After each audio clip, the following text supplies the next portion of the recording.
की जय। बोल श्री रामचंद्र भगवान की जय हो। द्वितीय खंड सुंदरकांड का चतुर्दशा सर्ग का 14वां सर्ग 30 श्लोक तक सुना है। उसके आगे सुनिए आप। था जिनकी डालियां नीचे झुककर पानी से लग गई थीं, ऐसे तटवर्ती वृक्षों से उस नदी की वैसे ही शोभा हो रही थी, मानो प्रीतम से रूठकर अन्यंत्र जाती हुई युवती को उसकी प्यारी सखियां उसे आगे बढ़ने से रोक रही हो। ये अशोक वाटिका बता रहे थे तुमको, फूल फूल सब गिर रहे थे, तो इस तरीके का लग रहा है। उपमाई अभी चल रही है अशोक वाटिका की। पुनरावृत्तुयामुचा ददर्श सा महाकपिः प्रसन्नामिव कान्तस्य कान्तामा पुनरुपस्थिताम्। फिर उन महाकपि ने देखा, हनुमान जी ने देखा कि वृक्षों की उन डालियों से टकराकर उस नदी के जल का प्रवाह पीछे की ओर मुड़ गया है, मानो प्रसन्न हुई प्रेयसी पुनः प्रीतम की सेवा में उपस्थित हो रही है। तस्याधूरात सपदिन्यो नाना दुज जड़गायुता ददरस कपिय शारदूलो हनुमान मारुतात्मजा। उस पर्वत से थोड़ी ही दूर पर कपि श्रेष्ठ पवन पुत्र हनुमान ने बहुत से कमल मंडित सरोवर देखे, जिनमें नाना प्रकार के पक्षी चहचहा रहे थे। अशोक वाटिका के पास एक बहुत बड़ा पर्वत था, वहां पर चढ़ करके देख रहे हैं सब। वहां से देखा कृतिराम दीर्घिकाम चापी पूर्णाम सीते नहीं वारिणा परिव्रसोपानाम मुक्ता सिकत शोभिताम। उनके सिवा उन्होंने एक कृत्रिम तालाब भी देखा, बनावटी तालाब देखा। उनके सिवा उन्होंने एक कृत्रिम तालाब भी देखा जो शीतल जल से भरा हुआ था। उसमें श्रेष्ठ मड़ियों की सीढ़ियां बनी हुई थी। वो मोतियों की बालुका राशि से सुशोभित था। बना हुआ एक देखा तालाब ऐसे ही, और तो सही दिखे थे, सच्चे थे। ये बना हुआ देखा तालाब, कृत्रिम तालाब भी देखा।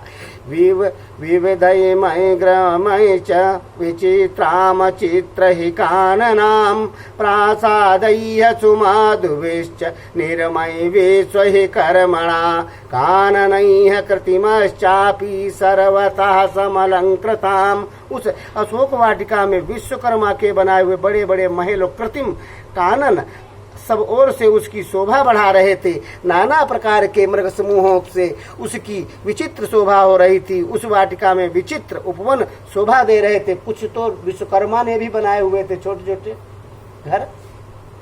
ये केचित् पाद पास्त्र पुष्पोपग फलोपगाः स्वच्छता संवदर्ती का सर्वे सौवर्ण वेदिका। वहाँ जो कोई भी वृक्ष थे वो सब फल फूल देने वाले थे, छत्र की भांति घनी छाया किए रहते थे। उन सब के नीचे चांदी की और उसके ऊपर सोने की वेदियां बनी हुई थी। हवन जैसी, हवन में कुंड बनाते वैसी वेदियां बनी हुई थी। लता प्रता नर बहुरभि पर्णै च बहुभिर्वताम कांचनी सिंस पामे काम ददरस सा महाकपि व्रतामहेम मयि भीस्तु वेद का भी समन्तता। तदंतर महाकपि हनुमान के एक सुवर्णमय शिशिपा अशोक का वृक्ष देखा, जो बहुत से लता वितानों और अगणित पत्तों से व्याप्त था। वह वृक्ष भी सब ओर से सुवर्णमयी वेदिकाओं से घिरा हुआ था। एक अशोक का पेड़ देखा। सोय पश्चात भूमि भागांश नगय प्रसवणानि चा सुवर्ण वृक्षाना परान ददरस सीकी सन्निभान। उसके सिवा उन्होंने और भी बहुत से खुले मैदान, पहाड़ी, झरने, अग्नि के समान दीप्तिमान सुवर्णमय वृक्ष देखे, बहुत सुंदर सुंदर वृक्ष देखे। तेषाम द्रुमाणाम प्रभया मेरोरिव महाकपिः तेषाम द्रुमाणाम प्रभया मेरोरिव महाकपिः आमन्यते तदा वीरा कांचनो हि समिति सर्वता। उस समय वीर महाकपि हनुमान जी ने सुमेरु के समान उस वृक्ष को प्रभा के कारण अपने को भी सब ओर से सुवर्णमय ही समझा। अपने भी वैसे ही हो गए ऐसा लग रहा है। तान कांचनान वृक्षगणान मारुतेन प्रकम्पितान किङ्कीडी सतनिघोरसतान् दृष्ट्वा विस्मयमागमत् सुपुष्पिताग्रानरुचिरसांस्तरूराणाकुरपल्लवान्। ये वहाँ प्रतिमा इसलिए ज्यादा और भी कठिन दे रहे हैं। वो सुवर्णमय वृक्ष समूह जब वायु के झोंके खाकर हिलने लगते तब उनसे सैकड़ों घुंघरुओं के बजने सी मधुर ध्वनि होती। ये सब देखकर हनुमान जी को बड़ा विस्मय हुआ। उन वृक्षों की डालियों में सुंदर फूल खिले हुए थे और नए नए अंकुर और पल्लव निकले हुए थे, जिससे बड़े सुंदर दिखाई दे रहे थे। तामारूह महावेगा शिशिजम्पापर संव्रताम हितो द्रक्ष्यामि वैदेही रामदर्शन लालसाम हिताश्चेतश्च दुःखार्ता संपन्ति यद्रक्षया। महान वेगशाली हनुमान जी पत्तों से हरी भरी उस सिंसपा पर यह सोचकर चढ़ गए कि मैं यहाँ से श्री रामचंद्र जी के दर्शन के लिए उत्सुक हुई उन विदेह नंदनी सीता को देखूंगा, जो दुख से आतुर हो इच्छानुसार इधर उधर जाती आती होगी। पेड़ चढ़ गए पेड़ पे, वहां से कहने लगे वो सीता को देखें कहीं दिखती है कि नहीं, हो सकता है राम के वियोग में इधर उधर टहल घूम रही हो।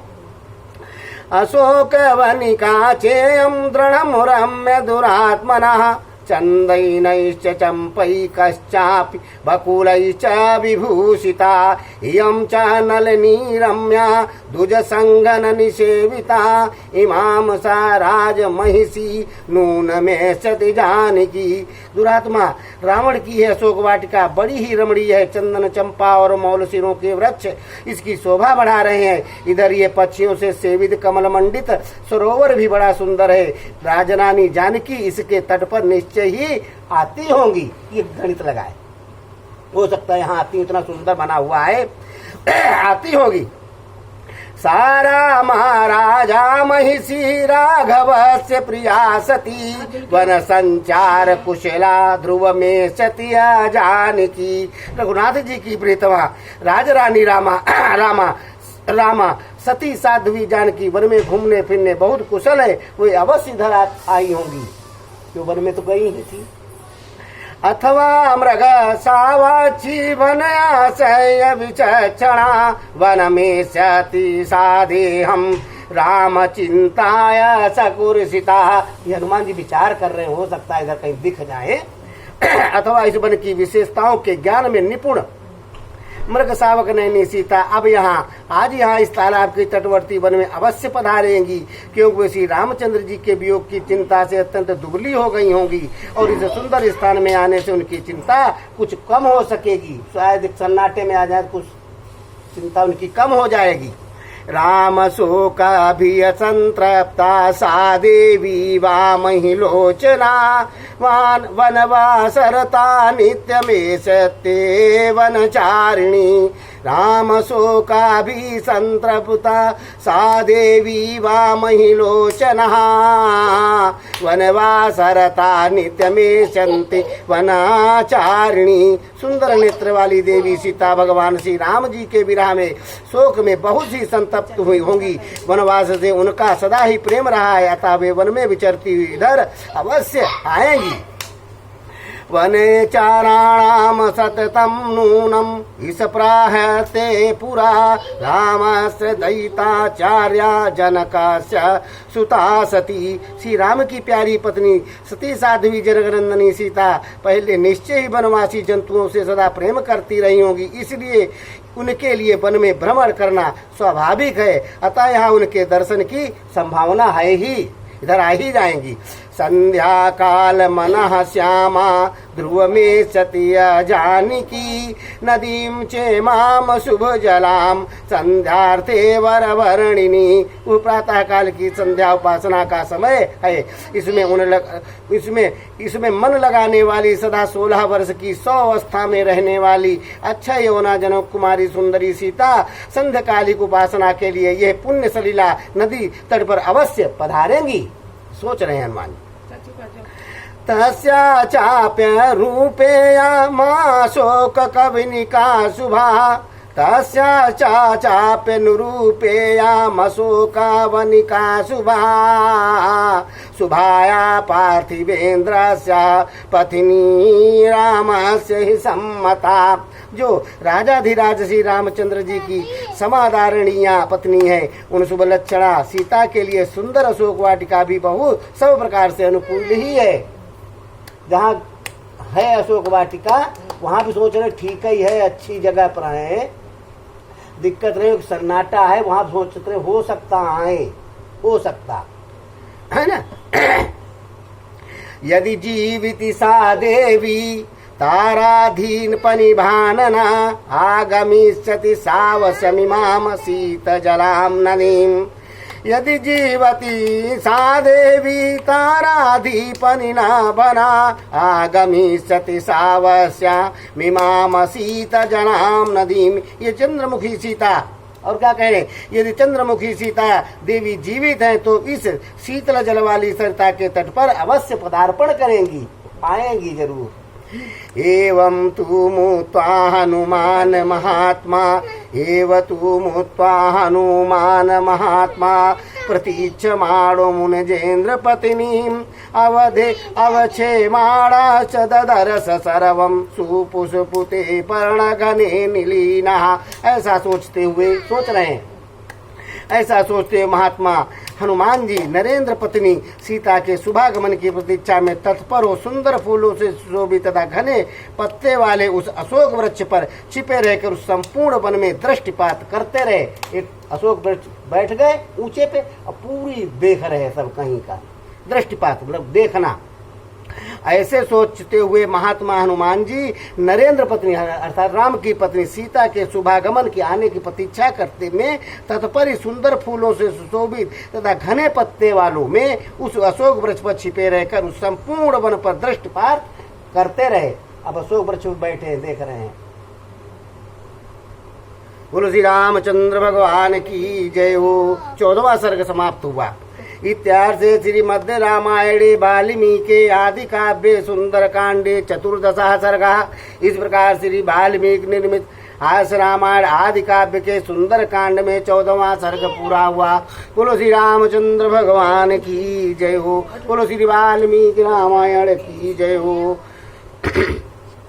मंगल भवन अमंगल हारी द्रवहु सो दशरथ अजीर बिहारी दीन दयाल बिरद संभारी हरहु नाथ मम संकट भारी मोरिया प्रभु तुम गुरु पितु माता जाऊं कहाँ तजी पद जल जाता। बोलो शंकर भगवान की जय हो।